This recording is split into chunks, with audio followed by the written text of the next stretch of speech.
I was batting around questions because you've had success as a head coach and as assistant coach. You're just a women's basketball lifer. Mm-hmm. What's the ride been like? What's the journey been like?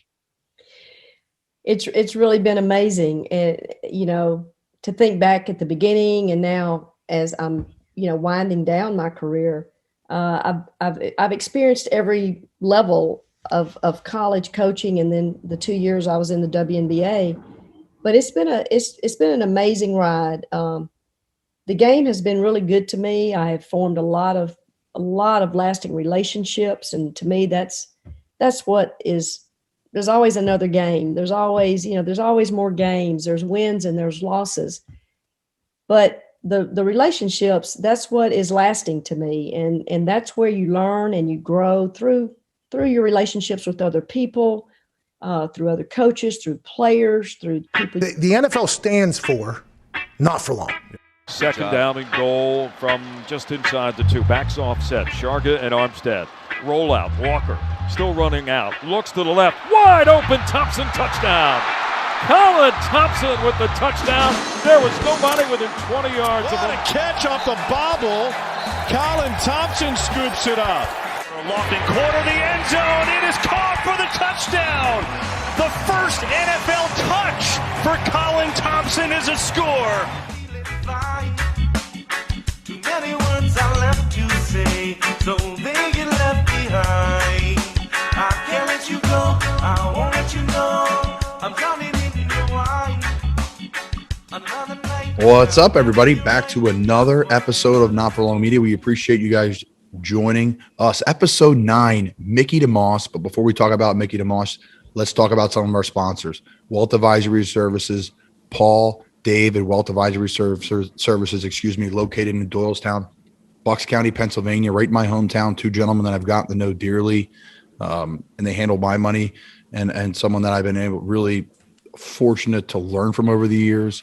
They're smart guys that just do it the right way, and someone I've really been blessed to learn from as a young investor, a young entrepreneur, and a young student athlete and now professional athlete. So check the guys out, wealthadvisoryservices.com. The original Fudge Kitchen guys, you know all about them. Mother's Day's coming up next month. Birthday's in April. The weather's starting to change. Treat someone to some original Fudge Kitchen fudge. Check them out, the original, fudgekitchens.com. And then our new friends at Cape May Brewing Company, one of our favorite sponsors. We can't be biased over here, Justin. It's like your kids. It's like, even though you have that one sponsor you like the most, even though we love them all equally, there's the beer one is near and dear to my heart. I'll say that. I think our sponsors wouldn't be upset about that, but the beer one's near and dear to our heart. Cape May Brewing Company. I've gotten to know Ryan, the founder, him and his father, very well. Another Cape May, New Jersey, local product, one of the top breweries in New Jersey. You could buy their beer in Jersey, Pennsylvania, and Delaware. I think anywhere east of Harrisburg, you can pretty much buy Cape May Brewing Company. I'm getting it from pictures from our friends outside of Bucks County, right where I'm from there, where Wealth Advisory Services from. So check them out, Cape May Brewing Company. They're really great, and they're easy to get to. Right down the Parkway, and they're just not far from Cape May. I think it's 8-minute drive from Cape May. So check them out, Cape May Brewing Company, Wealth Advisory Services, and the original Fudge Kitchen. So we got Mickie DeMoss. We're going to talk about Mickie in a second. Before we do that, we got a This Just In segment, and Justin Ayers is here. Justin, how you doing, buddy? Good, man. We're coming in hot. We got 2 pretty hotly debated topics that are blowing up the Twitter sphere. One of which I think you touched on in an upcoming piece.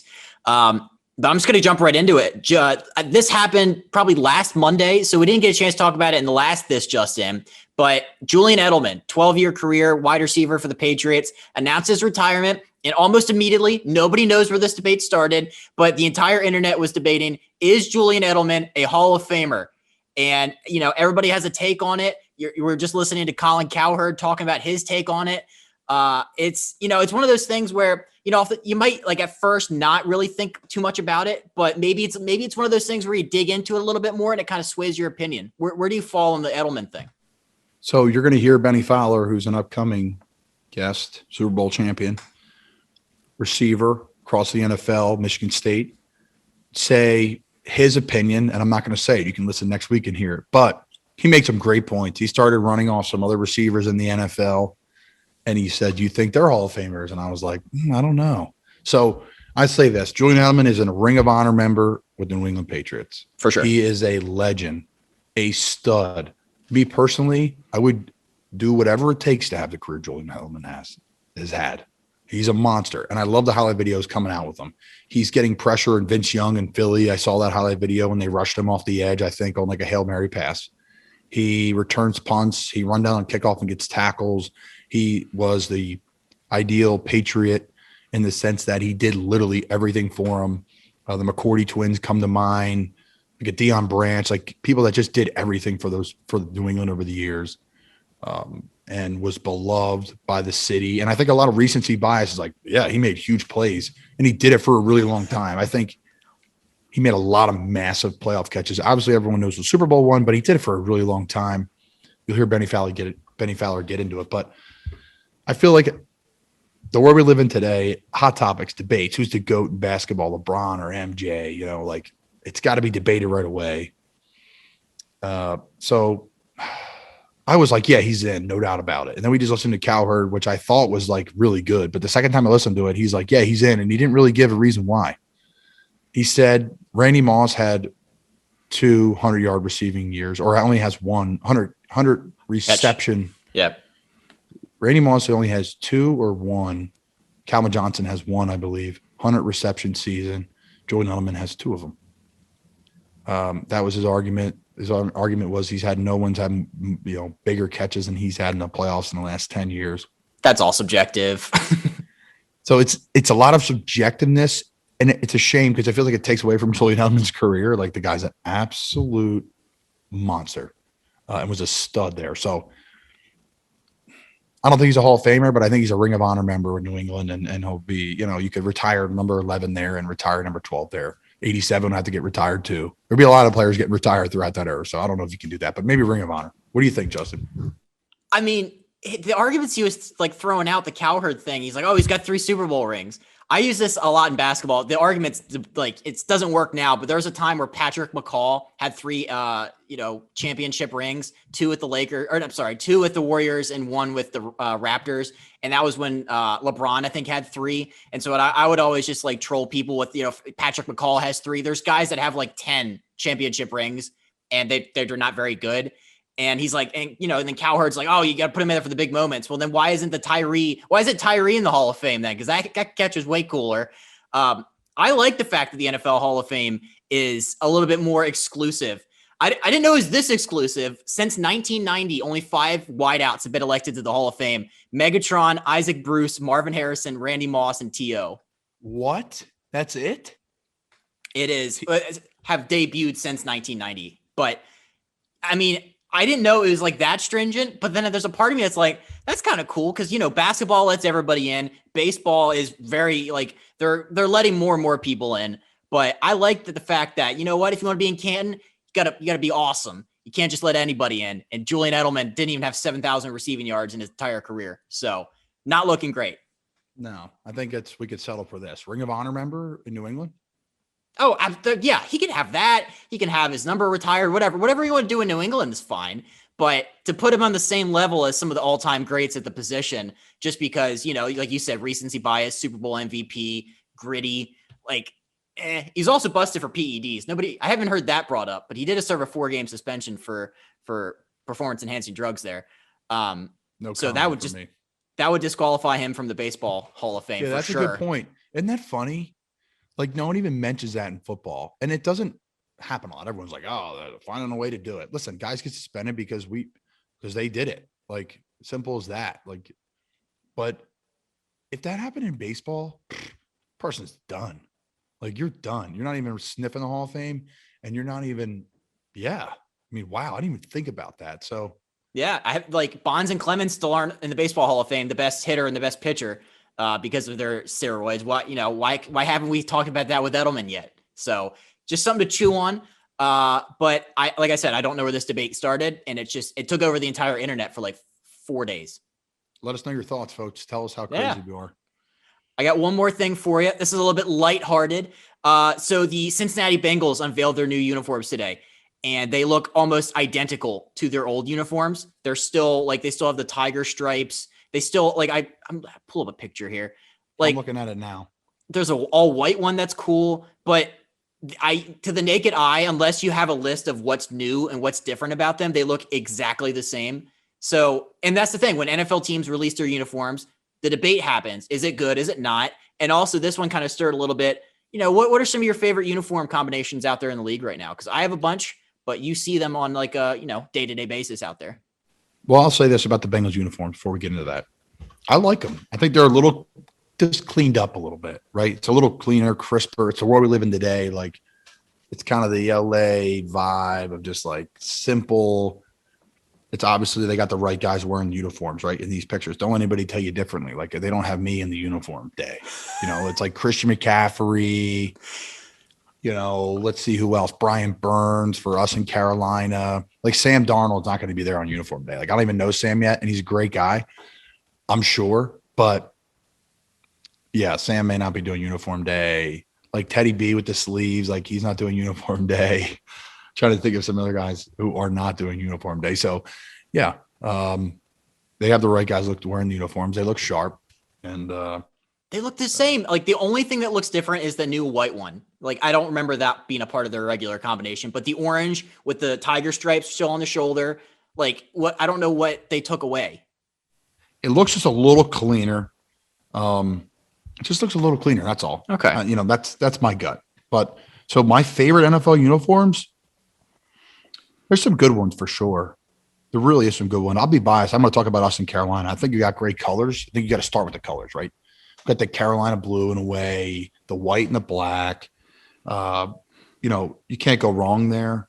I like, let's see, I'm trying to scroll and find a picture here where I can actually talk and articulate on it. So I think some are better than others, right? I think the Miami, like retro teal, is pretty cool. I mean, I could be wrong. Someone's probably like, you're crazy. That's hideous. I always like the Ravens purple. I'm a purple fan. The podcast has got the purple swag. Let's see. Go ahead. What do you think about some of yours? So my favorite, I like what the LA Rams did. I like that the royal blue, the all royal blue. I even like the bone color. It's like off white. People are like, oh, it looks like dirty dishwater. I like that. The helmets are sick. It's funny because I like the Panthers uniforms, and you like them obviously, but they're not highly rated whenever publications put out their rankings of like the top 32 like uniforms. They're always either like dead last or like in the bottom 10. And people just say that they haven't changed since the 90s. We're not saying that, but that's out there. But so now you got to change and update to look good. I think ours look pretty good. I think the all white looks good. You got the all white behind you on the wall there. You got our all black looks good. I think the blue looks great. I think the blue and the black looks great. The gray, I'll be honest, throws me off a bit. I scored my touchdown in the gray, I believe. So I love the gray. Don't get me wrong. I love the gray. But I think gray is just like the darker gray is tough. It's just tough in general. Like when the Giants were like the gray pants with the blue, like I know that's like classic, but that's just like, it just looks older. It just looks a little dated. That's all. That's still like it and rep it. No doubt about it. So it's a good debate. I mean, I think like I grew up in Philly, so I think the Eagles green's cool. I think when the Eagles go with the black, it's cool. Yeah. All black. All black looks good. I mean, everyone looks good in all black, but all black with like a green looks good. All black with a blue looks good. So let's see college football. We got the Gator behind me. I got a Navy flag in here. I got a Temple flag in here. Maryland has the best like Under Armour uniform combinations. They have the best like specialty. Like they have like an all yellow uniform. They have like the Maryland flag. Like whatever they're doing, it's all Under Armour decked out head to toe. So that I'm biased. I don't care, but I think Maryland does the uniform game right in college. Yeah. I don't know if I agree with that 100%. I don't think their colors are a struggle. I think NASA George will disagree with me there again. Shout out to NASA George. We're begging NASA George to come on the podcast and drop some NASA knowledge. He'll come on soon. We're going to guilt trip him. But I mean, I like some of the ones we did at Temple. I like the Gator ones. I like the classic Alabama.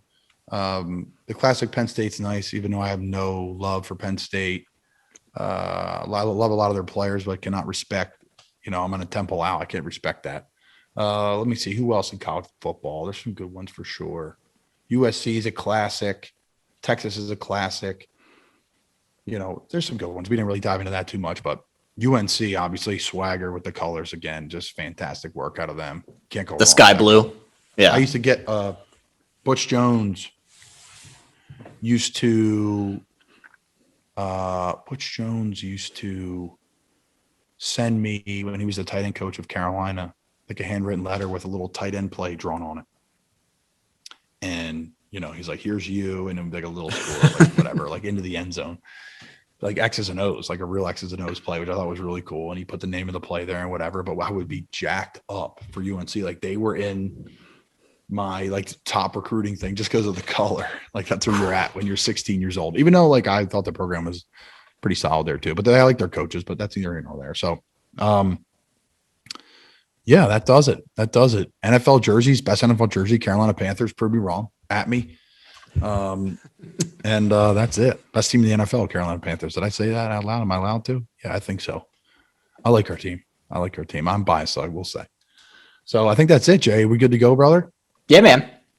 So we're going to wrap it up. We're going to send it over to interview. Before we do, guys, check out Original Fudge Kitchen, the Original Fudge Kitchen, fudgekitchens.com. Wealth Advisory Services. Check those guys out over there. First class approach to managing your wealth. Unbelievable communication. I love working with them. And then our bias favorite, the Brewing Company of Cape May Brewing Company. Shout out to Ryan and their staff there. They do an amazing job. We love their beer. We love their spirits. We love the brewing, just the brewery, the tour. It's a free tour, self-guided tour. I loved it. I've been there before. It's a great spot. So we're going to send over to Mickie DeMoss. I met Mickie DeMoss. It's Sydney's, my fiance's condo near Destin in Florida, between Destin and Panama City. And she was walking down the street where I was walking during the pandemic, right in the beginning of it, right when the XFL folded. And I was wearing a Florida Gator shirt, and she said, "Go Gators." And I said, "Go Tech." She had a all Georgia Tech swagger out. Like, she definitely is a coach, has, family that plays for the team. And she ended up being the chief of staff at Georgia Tech. She still is the chief of staff at Georgia Tech. And they have turned that program around there. They went for a really nice run and took South Carolina, a very good basketball team, to the wire. And we just had an unbelievable talk about all things in college basketball. She has been coaching since 1977, which I screwed up on the podcast, but she's been coaching since 1977. She's been a head coach of Florida. She's been the head coach of Kentucky, where she had a great run. She won a championship in the WMBA with the Indiana Fever.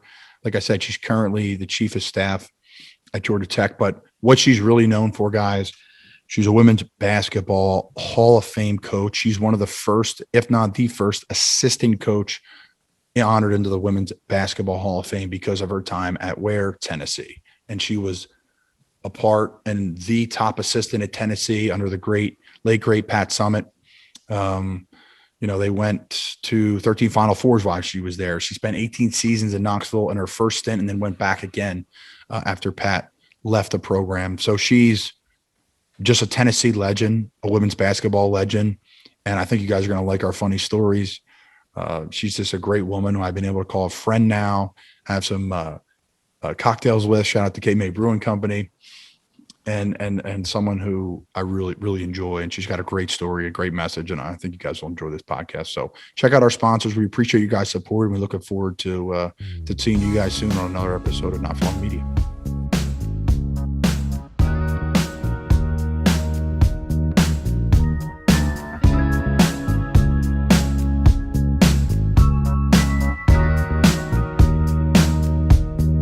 Life can get complicated.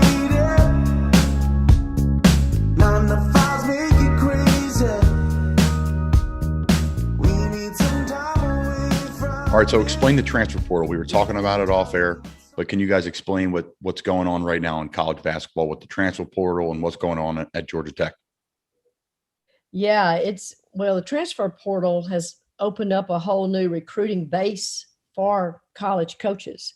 And I guess it was 2 years ago, the NCAA made a rule that, you did not have to sit out a year on your first transfer. So if it's your first transfer, you can play immediately wherever you go. So that has really opened the door for student athletes to jump in that transfer portal if things aren't going well, or maybe it's not a fit, or, maybe it's a fifth year person that, wants a different scenery, or graduate transfer. So it's really raised the number. So there's over 1,000 Division I women's basketball players currently in the transfer portal. Wow. What a massive number that is. And you've been coaching college basketball now for a long time. You have a ton of experience at the highest levels, winning with some unbelievable programs. Have you seen anything like this in college basketball, women's college basketball? I have not. Because I've had this conversation with a lot of people in football too. So I guess why we go back and forth. Yeah, of course. Yeah. Yeah. I haven't, because now coaches are saving scholarships because of the transfer portal. And there are some coaches, even in our conference in the ACC, that if they don't sign anybody early in November, it's no big deal. They're like, look, we'll recruit out of the transfer portal. So several of the Sweet 16 teams this year in the NCAA tournament, half of their roster were transfers. So it's a quick way to rebuild your roster. It's a quick way to build a program. So it's put a whole new spin on recruiting and rebuilding programs and maintaining rosters. It's almost free agency in a way. Hold on to your assets and wait for a fish to come out. And it's interesting. We discuss, where did it come from? When did the athletes start getting more of a voice and things like this? And obviously COVID has allowed people to be eligible right away, no matter what, and another year. Right. A lot of it, I think, we don't have to dive into this, but a lot of it, when LeBron decided to go to Miami, and it changed everything. People went to go play together. The player power was a thing. He didn't care that, great, I was drafted by Cleveland, but my time's over. I'm moving on. Right. That's the debate that we have, at least in football circles and some of my friends in basketball. My buddy Colin Gillespie is a point guard for Villanova. He does his MCL. He's got a 6-year because of COVID. I don't know what he's going to do. But do you guys have anybody on your team at Tech that are taking another year due to COVID?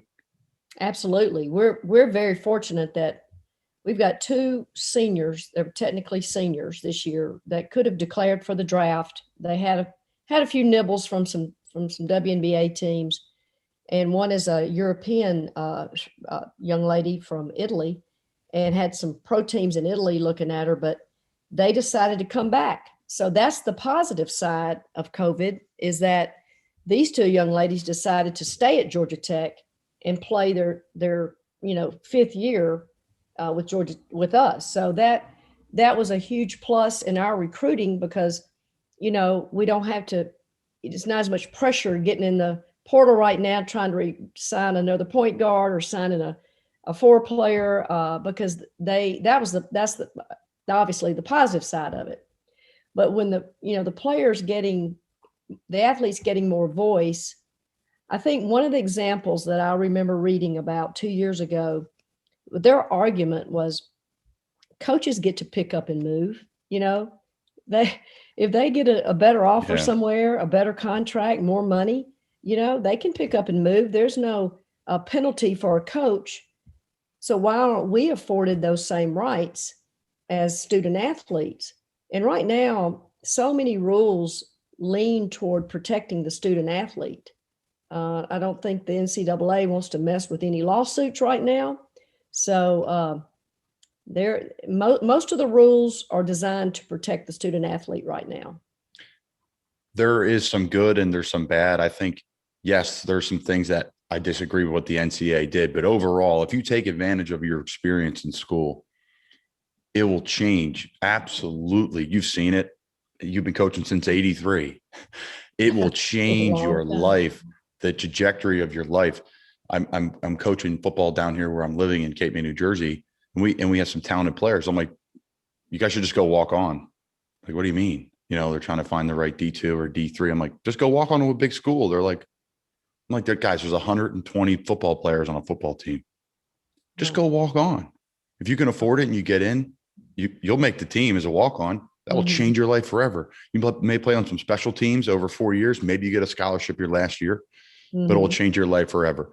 Over your time of coaching, mentoring, building relationships with people, have you had, I wasn't even going to ask this, but have you had some walk-ons come into a program and change the program and you see how much it's changed them as well? Well, we've certainly had some walk-ons. And I'm trying to remember, Colin, I've been coaching since 70. Oh, 77. My bad. 70, Memphis State, right. 77 to 79. That's right. Yeah, I just did a Hall of Fame Zoom production thing for my first boss at Memphis this morning. Mary Lou Johns was my very first boss at Memphis State. Memphis State, 77 to 79. And I left a gap there. That's why I missed it, because I have notes for Florida, because we're going to talk a little Gators. Okay. All right. Yeah. But yeah, we've had some walk-ons that have certainly made a difference in our program. And I know we've made a difference in their lives. And there are no guarantees in basketball. It's a little different, women's basketball, because there's not as many spots on the roster. Yeah. And you can only play 5 at a time. And you get 15 scholarships. So, playing time is of high premium on a basketball team. But yeah, we've had walk-ons, and I think it might be a little different in football. I've seen more success. I've heard more success stories in football. But certainly we have a walk-on right now at Georgia Tech that is just phenomenal and has made a huge difference in our program. Not necessarily statistically, but her character, her willingness to be a great teammate and to be great in the locker room. And I know we've made a difference in her life as well. Yeah, that's invaluable. No doubt about it. You have some foreign players on your team. When we met, we talked a lot about that. You talked about how much of a joy that's been. Talk about that recruiting process and talk about what it's like having some players that aren't from the States on the team. Yeah, it's really been a new experience for me. Even as long as I've been coaching, I haven't had the privilege of coaching a lot of foreign players, but here at Georgia Tech, the coach that was previously here had signed some foreign players. And since then, our head coach, Nell Fortner, has been able to sign a couple of foreign players. And I tell you, the difference with the particular players we have is that they're extremely bright. I mean, at Georgia Tech, you've got to be a pretty good student to get in here. And we've got some engineer majors. We've got, business majors. We've got a tough academic school. And that doesn't always translate to a high basketball IQ. Sometimes it does, sometimes it doesn't. But this particular group that we have, number one, they have a high basketball IQ, and they're really mature for their age compared to some of our American players, like a sophomore European and a sophomore American. Usually the European, they're going to be a little bit more mature. They've been around more. They've been exposed to more in their country. They can speak multiple languages. It's just been a real pleasure to coach them. And I'm glad toward the end of my career that I've been able to experience it. And they can play. They're pretty good too. Pretty good is right. Sweet 16 this year. You guys had some maturity. You've been rebuilding the program there with Coach Fortner. What has been, take us on the journey of this season. The Sweet 16 is the end result, but there was ups and downs for sure. Right. We watched you guys the whole year, and we had a blast watching you guys. Talk about the season as a whole and how it finished up. Well, I'll start by saying we started the year, at the beginning of the year, the coaches and the media, they'll pick the rankings of the ACC, what they're predicting your team to finish. And so we were picked either 8th or 9th in the ACC. There's 12 teams in the ACC, I think. Anyway, we were down toward the bottom. And so we're like, oh, wow, well, is that really where we are, or are we better than that? So we were like, as coaches, we weren't quite sure. We thought we were better. But as the season got started, we had a few bumps early, and then it started clicking. Once ACC started, we were at Notre Dame. Our first ACC game was on the road at Notre Dame and beat them. And then it just started rolling from there. I think that first time ever in the history of the Georgia Tech program that they had won at Notre Dame. So it was just a huge confidence boost for this group. And they kept rolling. And yeah, like you said, we had a few bumps along the way. Most teams do, but it was a very resilient group. And like you said, you watched them, you were able to watch them play. And it was one of the hardest working, hard-nosed teams that I've ever been a part of, where we would get down 13, 14 points, and we're like, oh man. And then all of a sudden we'd come racing back and end up, and win the game most of the time. But we ended up finishing third in the conference. So being picked like 8 or 9 and you finished third, for a coach to have that type of season where you overachieve, where it's not expected, it's not predicted, and your team just goes out and grabs it and says, we don't care what other people think, this is what we think. And I think it starts with Nell Fortner, our head coach. I mean, she is a very positive, optimistic, and, we're going to, we can win this league, we can win it, we can, and so she had those players believing it before the season even started, and really before we even truly knew what we could do. Plus you're dealing with COVID. Right? Exactly. That's all just become the norm now. But in an athletic program where you can lose players, lose coaches, quarantine, talk about those hurdles this year. Yeah, absolutely. We were somewhat fortunate in that we had a player test positive right before Christmas, and it shut us down. I think we missed 2 games right before Christmas, and then we were off for Christmas.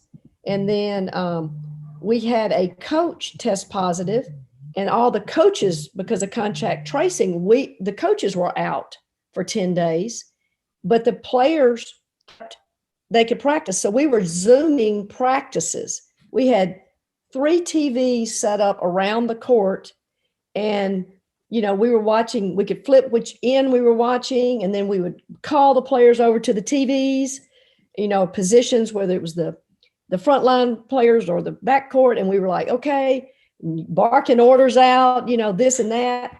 And I said, guys, did you ever think we would be running practice through Zooms? But it worked. How cool is that, though? That is so cool. Like, it's frustrating in a way, very frustrating. But like this year, we built an NFL season through iPads. Really? I mean, we were there April, my first year technically being in the league. We were April to June, all on iPads, learned a whole offense, learned everything, and had to go execute in person. Now you guys have student managers probably running practice of some sort. Exactly. Right? We did. And then you're telling the managers, listen, bring them up at this time. I need someone near the TV. So they is that how it was working? Exactly. We did. And we'd say the volume's too low, get the volume up, because we would be yelling as they're doing drills. And so we'd call it was like our managers, and it was like some of our support staff that we had to get activated to be able to get on the floor, like our video person. And so we've got our video person and our assistant recruiting coordinator. And so we're going, tell them to pick up their tempo, tell them they're not going hard enough. And they're going, really, coach, you really want me to tell them, because they were so out of character and out of their role to do that. And like that, the tempo, it's too slow of a tempo. They've got to pick it up. So, call them over to the video. But it was the game after we were all released from quarantine. We played at Wake Forest. It was the very best game we'd played all year. I said, hey, coaches, I'm not sure that's a good sign. They practiced for 10 days without us, and we went and played our best game. That's great. But you know what? It shows the maturity of your team, like you talked about. It shows everyone was all in, right? If absolutely. You could see teams, not just in a particular sport, but you could see teams that weren't all in. Mm-hmm. You could see, I'm not saying a positive COVID test means you're not all in, but to overcome the hurdles of COVID that everyone had to go through, is amazing. So you said this year, overachieving team. Mm-hmm. Mm-hmm. You have won a ton of basketball games, 6 national titles, WMBA championship. So when you're going through your unbelievable runs with Coach Summit at Tennessee, you guys were expected to win every year. At Georgia Tech this year, you were expected to finish at the back end of the conference. What's the messaging from you, Nell, and the staff next year to your team, and what's expected? Well, I think the handwriting is on the wall. I think the fact that we were able to advance in the Sweet 16 and finish the season the way we did and play South Carolina, who was ranked number 1 in the nation most of the year, to played them to a 6 to 8 point game. Yeah. I think expectations are going to be there. So we've got to embrace it. And as the season went on this year, as expectations started rising, and we were getting mentioned in top 25 polls, and we were getting mentioned, you could feel the tension starting to build a little bit around these players because they'd never been there before. They'd never been there. They were always, they were always the hunter. They weren't the hunted. And so all of a sudden we had the target on our back. And so we stumbled a few times during that time. And I think it's just changing that mindset to embrace it. This is what you work so hard to do, to be on the top and stay on the top or toward the top. And so, yeah, it's going to be a whole different approach next year with expectations and that we walk around and we're expected to win some of these games that maybe this year we weren't expected to win. So, Coach, I want to talk about you a little bit. Delhi, Louisiana, am I saying that correct? Louisiana Tech? No, where you grew up. Oh, Delhi. Delhi. See, that's a thing. Yeah. See? You gotta say, I mean, listen, Sydney's family is from Church Point, as you know. And there's a whole nother language down there. I don't know what's going on, but talk about your childhood. Talk about where you grew up. I got to spend some time at Easter in Church Point, and it's a wonderful little place. We had crawfish. We ate really good and had some good times. But talk about your childhood. Talk about, basketball joining the Dogs at La Tech. Right. It's just Delhi is a small little town in North Louisiana. And there was nothing else to do in that town except to play sports, really. And I started playing basketball at a pretty early age and just embraced it, loved it.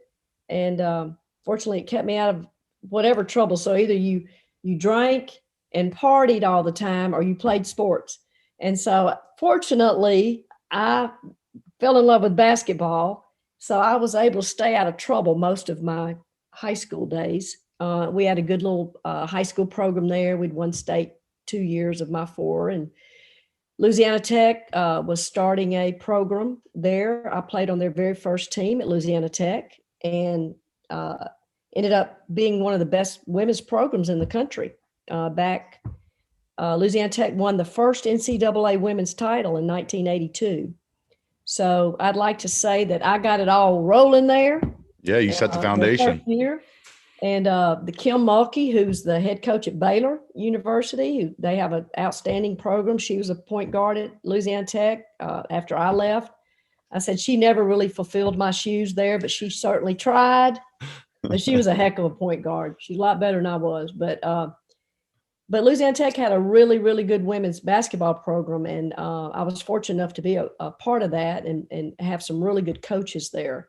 And just from there, just went on, into coaching right out of Louisiana Tech. Did those coaches drive you into coaching, or is it something you always wanted to do? I think it was something I've always wanted to do. I think my dad was an educator, a teacher, and I think teaching has always been in my blood. I mean, I thought I was going to probably be a high school coach and a high school teacher. And I went I thought I was going to get this job down this little country town down in central Louisiana. And they had an All-American that was a senior, and the governor of Louisiana, Governor McKithen, daughter-in-law was the coach. And he said, look, Mickie, I want you to be the next coach at Caldwell Parish High School. Pam Kelly, she ended up being a 4-time All-American at Louisiana Tech. Well, they wanted a Louisiana Tech person coaching that team because they wanted her to go to Louisiana Tech. Of course. Of course. And I said, okay. So at the last minute, they pulled the plug on me and didn't hire me. Well, I was like, man, I was devastated. And then Memphis came along, a grad assistant at Memphis. And I look back on that. You know how we get upset sometimes because plans don't work out the way that we think they should. Mm. And once I let that go and said, well, you know what, let me just rethink this process. And then Memphis came along and I've never looked back. I mean, I've been in the college ranks since 1977, 78, and except the 2 years I spent in the professional league. Yeah. So it all worked out really well for me, you know? So I'm a big believer in always being involved in everybody, especially everybody that comes on the show. So I always follow you guys, but I'm like, I got to take notes for Mickie, like, even though I don't want to, because now I keep looking back down at them. All right, 6 national titles, 12 trips to the Final Four at Tennessee. You were coach of the year as a head coach at Kentucky. Yeah. You have your own wing started because of you in the College Basketball Hall of Fame, which was so cool. and just be transparent. Mickie and I met walking down the street.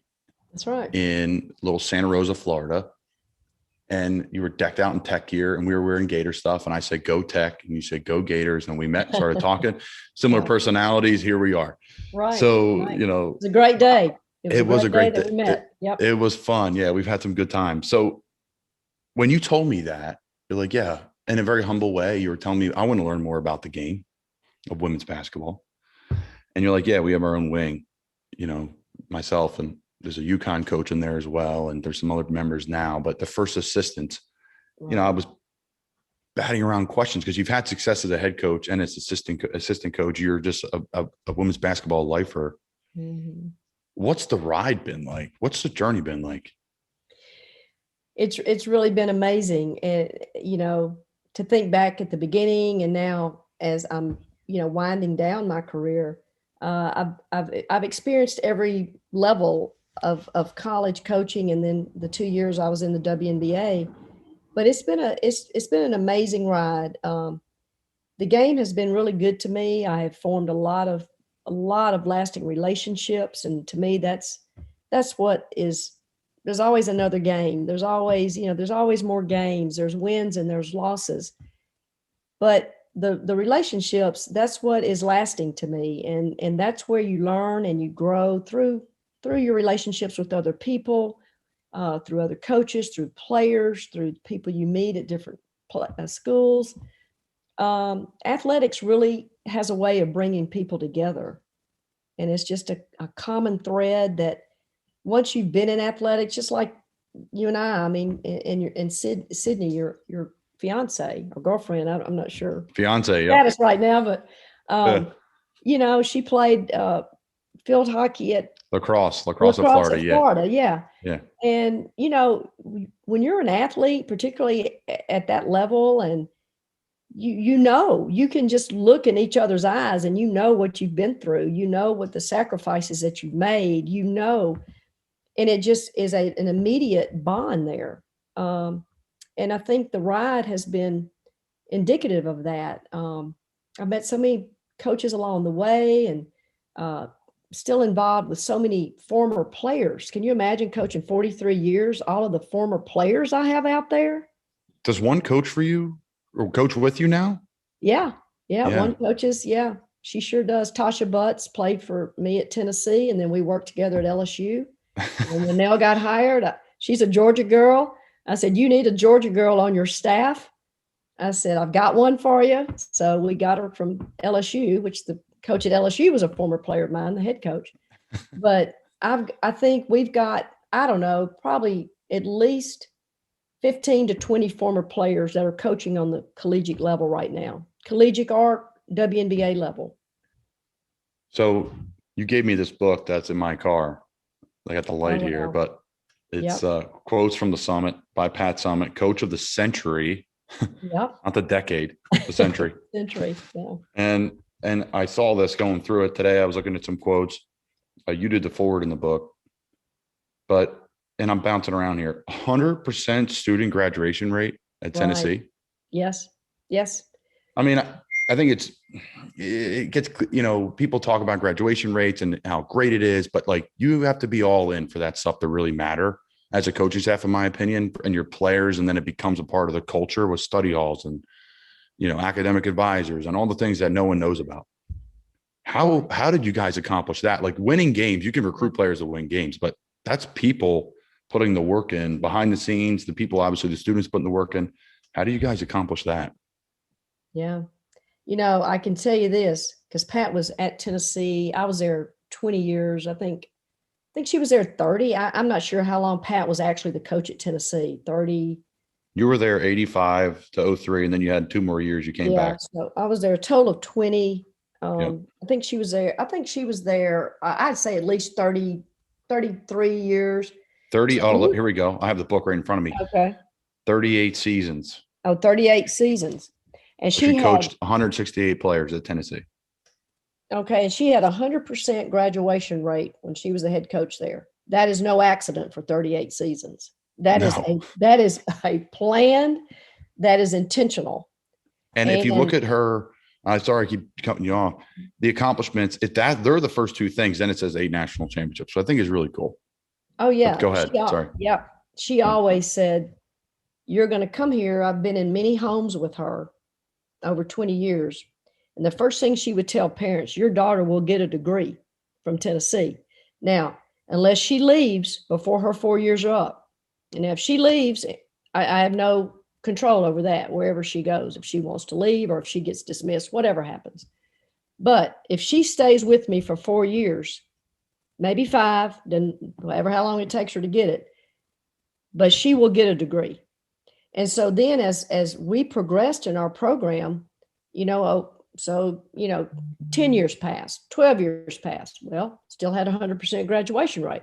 Well, now we got to the point, the pressure that was on the players now, because no one wanted to be that one player that did not get their degree. Absolutely. So now it took, So then that, like you said earlier, it was the culture. It was the culture. And that was something that she said, I've won, Pat won 8 championships there and 1,000 Final Fours. I don't know how many Final Fours she went to, but she said, oh, that's good. Well, she said, but the thing that I'm the most proud of is that every one of my players have a college degree. It's unbelievable. I pulled the book out about an hour before we started, and I started going through just different quotes and things to hit on. 100% graduation rate, 18 national championships, 18 NCAA Final Fours, never missed an NCAA tournament, 32 SEC championships, 15 Coach of the Year awards. And you have one yourself when you were head coach at Kentucky. But I want to go back to Florida. The Gators behind me, Sydney and I both went there. That's where we met. Yeah. Little old Florida women's basketball, 79 to 83. What was it like back in the day? Oh, my goodness. That was when women's basketball, the NCAA had not recognized the sport yet. So my first couple of years, we were still under our governing body was AIAW, Association for Intercollegiate Athletics for Women. And so we did not have full scholarship. We didn't have the 15 scholarships. So you were just kind of operating on this, makeshift, these makeshift role models that maybe I had been at La Tech, but we didn't have full scholarships there. I mean, we had maybe 7 full scholarships or 5. In Memphis, we had maybe 8. So I get to Florida and I think I had 7 or 8 scholarships, and you had to kind of treat it like baseball where, you divide up the money. And so, it was a learning experience there. And I think Florida was still trying to figure out what's this women's basketball stuff all about? What's women's sports all about? And so I got that job when I was 23 years old. And you look at it now and go, really?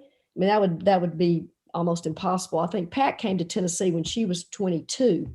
So back in the day, if you played college ball, you were overqualified to get one of those jobs, So, and we had beaten Tennessee at Memphis, and Tennessee was ranked number 1 in the country most of the year. And we had beaten them when I was at Memphis. So that propelled me really into getting that job. And, But I loved Florida. I did. I loved Florida. I think what they've done now with the women's sports there is unbelievable. Now they're a leader in women's sports. Yeah. Jeremy Foley, who was the longtime AD there, was a ticket guy when I was there. He was a ticket guy. So I've known Jeremy for a long time, and I don't know. It was a great experience for me. It was a learning experience. Unfortunately, things didn't end great. I got a new SWA my last year there, and you know how that goes. And I wasn't winning enough, so I was like, she was like, change your staff. You need to change, but all this. And I said, you know what, this is not working out. And I actually went to Auburn, straight to Auburn as a recruiting coordinator with Joe Champy there, and everything worked out great. But I love Florida. I do. Yeah. It's always good memories when I go back there. I remember you saying that you took the job at 23, so I had to ask. I'm like, that is just crazy. Oh, yeah. I can't imagine at 27 getting a head coaching job in college sports now, but let alone 23. So Auburn, you do a stop there for 2 years, and then Tennessee, the big one, obviously, the career driver for you. And, a lot of it's about Coach Summit, and rightfully so. She is the best coach ever in all sports, one of them. But for you, your role there, can you define it? Or you can't put it in a box, I'm sure. No, that's one thing when you work for Pat Summit, you were never in a box. You wore many hats. And she told me this. She said, no job is ever too small or too big for you. Do you understand that? I was like, yes, ma'am. She said, and I go by that same philosophy. So we knew that whatever Pat asked us to do as her staff, she was willing to do it, or she'd already done it. So she was a tremendous leader, and I've worked for a lot of people since then and prior to Pat, and I've worked for I think I've worked for 5 Hall of Fame coaches, 6 including Pat. So I've worked for some really good people, but she by far is the best leader that I have ever worked for. And in a way, it's been a curse, because the bar was set real high, very high. And it's just so hard to, you just go, oh, would Pat do that? Would Pat do that? How would Pat handle this? And that experience for me was invaluable. I mean, we were good friends. She played so many roles in my life that I didn't even realize it till she was no longer here. What a big gap she left. And not just in my life, in many people's lives. But yeah, working for her, I owe so much to her and a lot of coaches that I worked with, but she was a tremendous influence in my coaching career and in my personal life, because she was such a woman of character, never wavered with her character. It didn't matter how big the pressure got. Nothing squeezed her. Nothing ever, when it came to her core beliefs, they were just solid as a rock. I'm sure she has those same core beliefs with her children, and the children have it's still in them. But there's a funny story about you guys on a flight going to Pennsylvania. That's and she was having a child. Can you tell that story? That's right. Well, she was pregnant with her son, Tyler, and she was in her 9th month of pregnancy, and we were on a private plane because she couldn't fly commercial. And we fortunately were able to fly private quite a bit at Tennessee. And we flew up to Allentown, Pennsylvania, which is a solid 2.5-hour flight from Knoxville. And Michelle Marciniak, who was a All-American little point guard from Allentown, being highly, highly recruited by everybody. So we'd already had to cancel one recruiting with her because of something with Pat's health, and the doctor said, not sure you need to go. So we rescheduled it. Pat said, we're going. And I said, well, Pat, no, we're going. I've already canceled one. I'm not going to cancel another one with this young lady. I said, okay. So we get on the plane, we land. Well, her water broke when we landed in Allentown. So right when we landed, she goes, "Oh, DeMoss." She goes, "Oh, I think my water broke." Well, me being naive, never had children, not really. What I said, "Now, what exactly does that mean, Pat?" She goes, "Well, that means that I may be going into contractions here pretty soon." I said, "What?" I said, "We need to get these pilots. We're going to turn right around and we're going right back to Knoxville." She goes, "Oh, no, we're not. We're going to go do this home visit. We're not going to cancel again." I said, "Pat, you got to be kidding me." I said, "Call your doctor first." So called the doctor. Doctor said, "Well, he wasn't going to tell Pat." He goes, "Well, Pat, just use your own judgment, whatever you think." So she comes back. She goes, "Yeah, come on, DeMoss. Doctor says fine. Doctor says fine. Let's go. Let's head on to Michelle's house." We get to her house. Well, she goes into these contractions. Well, she's back in another room, and I'm doing the recruiting visit. She's back in another room, and I could hear her moaning and groaning about every 30 seconds. And I'm like, and she said, "Don't you tell them what's going on, because I don't want to distract them from your presentation." So I said, "At least tell the mother, at least tell Michelle's mother what's going on," because the dad was in there with me, the brother, Michelle. So the mama was back there with Pat. And so finally, she comes in and she goes, "DeMoss." I looked up, I'm trying to focus on my recruiting presentation. The dorms are here and the cafeteria, I'm like, "Really, Pat?" So she comes in and she goes, "DeMoss, we need to leave." I said, okay. And I still couldn't say anything. Like, why? I was like, "Okay, that sounds good, Pat. We'll wrap it up right now." She goes, "No, I mean, we need to leave right now." And I knew then that I said, you got it. So I said, "Well, folks, that about wraps it up. I hope you enjoyed the presentation." And about that time, Michelle looks up, she goes, "What is going on? What's going on?" And so Betsy, her mother, goes, Pat is in labor. She's about to have her baby." And they're like, "What?" And so, man, I hightail it to the car. We're in a rental car. I get in I don't think I handle pressure very well. I get in the car and I go, my mind's blank. I don't know how to get back to there. Where's the airport? Like, we didn't have GPS back then. I was like, where the heck is the airport? So Michelle and her brother goes, "Hey, follow us. Just follow us. We'll take you," because it's a private airport. We're flying back. We're getting construction. I'm yelling and screaming and banging on the steering wheel going, "Pat, we should call an escort, a police escort to get us back," screaming. And I said, "What else do you need me to do? What do you need me to do, Pat?" She goes, "First thing I need you to do is calm down." She said, "You're not having this baby. I am." I go, oh yeah, that's right. Okay, we're good. So we get on the airplane. The pilots are freaking out because Pat is in labor. I'm freaking out. So I'm going, okay. So I had to give the keys to the people at the counter, Pat, and they help her on the plane.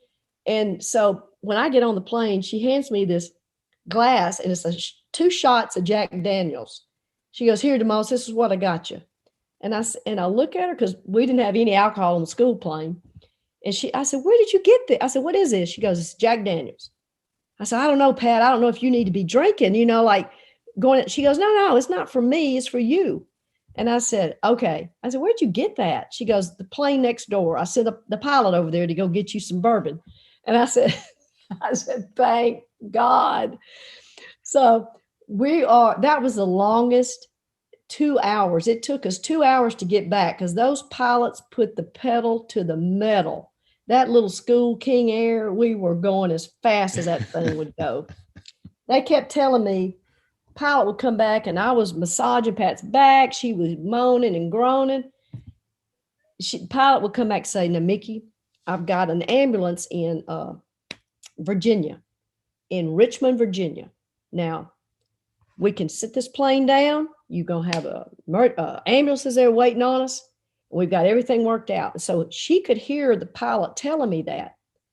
And so I'd say, okay. I said, "Now, how far is Richmond?" "We should get there in about 45 minutes. I said, "Okay." So then Pat would say, "DeMoss, come here." So I'd go down to the back of the plane. She'd say, "If you let these pilots land this plane anywhere but Knoxville, Tennessee, you're going to have a mad woman on your hands. Do you understand me?" And I knew when Pat meant business. I said, "Yes, ma'am, I do." I went back up to the front of the plane. I said, "Hey, guys, do not put this plane down, but anywhere but Knoxville, Tennessee. What if she has that baby on this airplane?" I said, "If she does, we'll figure it out. I said, but do not land this airplane, because Virginia had beaten us the year before. The University of Virginia had beaten us in overtime to keep us from getting to the Final Four that we were hosting in Knoxville. So that was another motivation for Pat to not have her baby in the state of Virginia. Now that's how personal she took that She was loss. dialed in.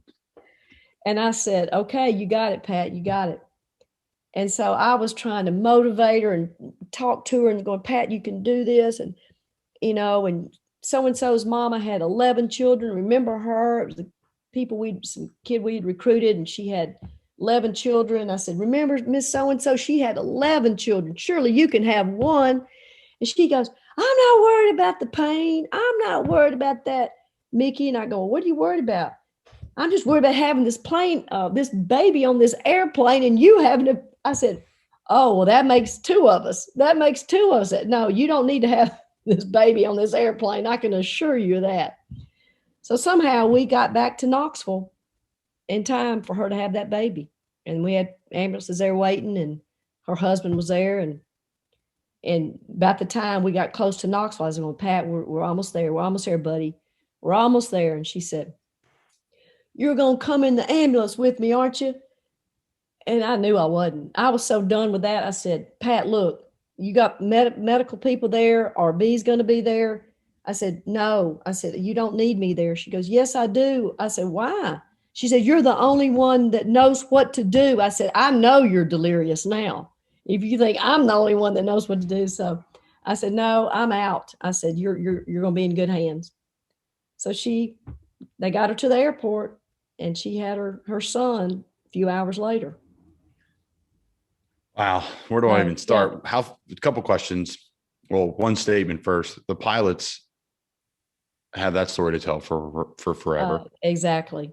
And when we landed, they said, come on, DeMoss, we've got some more bourbon in our office in the airport. I said, let's go. We went in there and just knocked out about a fifth of bourbon. I was going to ask you, how quick did you finish the bourbon on the plane? Oh, that was like the first 5 minutes. I chugged that. I felt a lot better after that Jack Daniels. Oh my goodness. Oh yeah. Oh, that's great. Hey, we'll finish up with our friend Nell, who I love following your guys' program again, but been able to meet you guys personally and just absolutely, it really had been a pleasure for Sydney and I and Sydney's family. But Nell went viral. She did in the NCAA tournament, her comments about the NCAA. Right. And just, hey, it's time. It's time to wake up. And it was awesome. What happened? Obviously, we know what happened with the NCAA. For those that don't, essentially, there was a picture of the weight rack and saying, hey, listen, what is this? And then they showed the men's facility, and it's great. That's something you're accustomed to, but and it's been a major topic in sports, which is great. The conversation that it's driven is fantastic. We talked about it on here. We're nobody, but people talk about it on everywhere. But Nell went viral, which was so cool. And how did that come about? And is that something you guys talk about as a staff, or that's just something you guys are just used to now? Well, I think it was, I think the inequities have been there for really since I've been in coaching, and we've seen some progress. I mean, we've definitely seen some progress. But I think the worst thing that could have happened to the NCAA as far as exposing them was the fact that we were all in one place, with the bubble environment in San Antonio and the men's, bubble environment in Indianapolis. And now with social media, the men were posting things and let me make sure the weight room is just kind of what started the conversation. There were so many other, and I don't ever want people to just think it was just a weight room, because that just opened the door. Yeah, that's just that's the tip of the iceberg. Absolutely. That was just really one of the minor details. But the fact of social media, we've got like a lot of our players, like we have a player that's best friends with a North Carolina men's player, and just they're friends, and the guys will share. Yeah, we had a sushi, we had a big a sushi dinner tonight. We had sushi delivered, and and we're eating these club sandwiches, these boxed club sandwiches that are cold and the meat is raw. And I mean, it's just like that. It just kept going on and on and on, you know. It's like, is this ever going to end? Well, we were all in one place so we could compare, and the men were all in one place. And so usually, you know, we're scattered, we're at regions, we're at different sites, and nobody's really paying attention to what's going on at this site or what's going on at that site. But here we paid attention. And that, I think that's how it really got exposed. And then Sedona Prince, who's a player at Oregon, she was the number one high school player to come out in her class. She's a senior now, but she plays at Oregon. She's put it on social media first. She's the one that exposed it. And I think she ended up with over 1 million hits on her Instagram and Twitter. And then that got it going. Now you had players, you had athletes speaking out. And it wasn't just coaches, or it wasn't just women coaches. It was athletes speaking out, both men and women. And I think now with more men that have daughters that aspire to play in college, or they aspire to play on the professional level, whether it's basketball, whether it's soccer, whatever it is, they want their daughters to have the same opportunities as their sons. And so now we're seeing more, like a lot of professional football players, like Russell Wilson's sister played for Stanford. Yep. He didn't miss a game, you know. And you've got people with big voices that are speaking out now that says, I want my daughter to have the same opportunities as my son. And it's not any special favors. It's not anything we want special. It's just fairly, just treat us fairly. And I think now it's being exposed. Sally Jenkins, who wrote all 3 of Pat's books, writes for the Washington Post.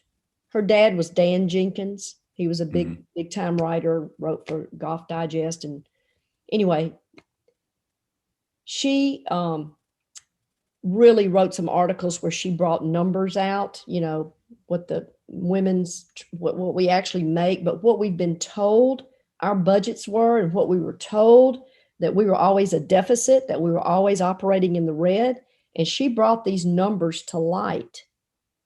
And I think when you have facts behind it, it's not just emotion. It's not just an opinion. Now I've got facts. I've got numbers to substantiate some of the things that we were told, which contradict some things we were told.